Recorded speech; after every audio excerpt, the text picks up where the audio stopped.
συσκευή σας χρειάζεται επισκευή. Προσφέρουμε δωρεάν διάγνωση. Παραλαμβάνουμε και παραδίδουμε απευθείας στην πόρτα σας, χωρίς τηλέφωνο ή μετακινήσεις. Σας στέλνουμε προσφορά πριν την επισκευή και προχωράμε μόνο εάν την εγκρίνετε. Εύκολο, διαφανές και επαγγελματικό. Σύνδεσμο στην περιγραφή. Καλώς ήρθατε στον οδηγό επισκευής της Thermomix TM31. Σήμερα θα σας δείξουμε πώς να αλλάξετε το πάνελ της συσκευής σας, βήμα προς βήμα.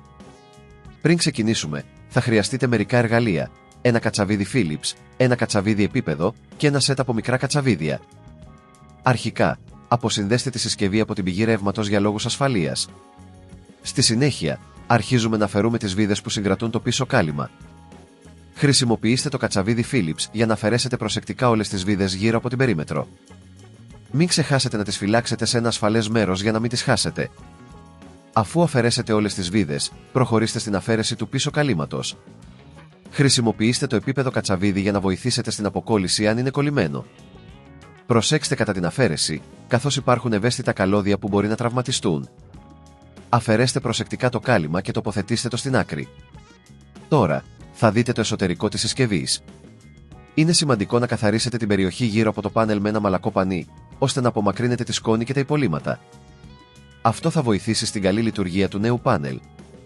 Αν πιστεύετε ότι αυτό είναι πολύ δύσκολο, να θυμάστε ότι προσφέρουμε παραλαβή και παράδοση στο σπίτι σας, χωρίς τηλέφωνα, χωρίς μετακινήσεις.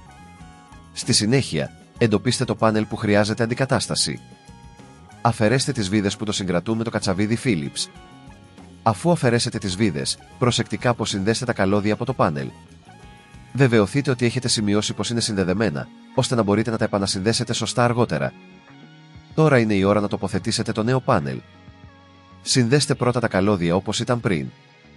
Στη συνέχεια, τοποθετήστε το πάνελ στη θέση του και στερεώστε το με τις βίδες που αφαιρέσατε προηγουμένως. Φροντίστε να σφίξετε τις βίδες με προσοχή, αλλά μην υπερβολικά. Μόλις ολοκληρώσετε αυτή τη διαδικασία, τοποθετήστε ξανά το πίσω κάλυμα της συσκευής και βιδώστε το με τις βίδες. Βεβαιωθείτε ότι όλα είναι ασφαλή και ότι δεν υπάρχουν χαλαρά μέρη. Πριν το δοκιμάσετε, κάντε μια τελευταία έλεγχο για να βεβαιωθείτε ότι όλα είναι στη θέση τους. Αν έχετε οποιαδήποτε αμφιβολία ή χρειάζεστε βοήθεια, θυμηθείτε ότι προσφέρουμε επαγγελματική διάγνωση χωρίς υποχρέωση και προσφορά πριν την επισκευή. Τέλος, συνδέστε τη συσκευή στην πρίζα και κάντε μια δοκιμή για να βεβαιωθείτε ότι το νέο πάνελ λειτουργεί σωστά. Αν όλα είναι εντάξει, έχετε ολοκληρώσει με επιτυχία την αλλαγή του πάνελ της Thermomix TM31. Η συσκευή σας χρειάζεται επισκευή. Προσφέρουμε δωρεάν διάγνωση. Παραλαμβάνουμε και παραδίδουμε απευθείας στην πόρτα σας, χωρίς τηλέφωνο ή μετακινήσεις. Σας στέλνουμε προσφορά πριν την επισκευή και προχωράμε μόνο εάν την εγκρίνετε. Εύκολο, διαφανές και επαγγελματικό. Σύνδεσμο στην περιγραφή.